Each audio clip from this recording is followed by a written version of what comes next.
நான் எப்படி egg sandwich பண்ணுவேன் அப்படிங்கிறத அந்த வீடியோவில் காமிச்சிருக்கேன். ஃபஸ்ட்டு ஸ்க்ராம்பிள்டு எக் இல்லைன்னா ஒரு ஆம்லேட் போட்டு அதை நல்லா பிச்சு போட்டுக்கோங்க. அதுக்கப்புறமா பொடியாக கட் பண்ண வெங்காயம், வேறு ஏதாவது வெஜிடபிள் இருந்தால் ஆட் பண்ணிக்கோங்க. இப்போ எங்கிட்ட வெஜிடபிள் இல்லை, அதனால நான் வந்து வெங்காயம் மட்டும் போட்டுக்கிறேன். அப்புறம் பிஸா சாஸ், தந்தூரி மயோ, அதுக்கப்புறமா நார்மல் மயோ ஆட் பண்ணிவிட்டு நல்லா மிக்ஸ் பண்ணிக்கிறேன்.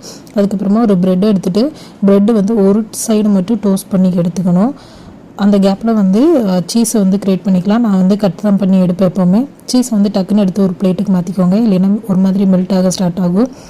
அப்புறம் வந்து ஒரு சைடு மட்டும் டோஸ்ட் பண்ண ப்ரெட் எடுத்துகிட்டு ஃபஸ்ட்டு சீஸ் இது பண்ணிக்கிறோம். அதுக்கப்புறமா வந்து நம்ம மிக்ஸ் பண்ணி வச்சதை நல்லா ஒரு லேயராக ஃபுல்லாக ஸ்ப்ரெட் பண்ணிக்கலாம்.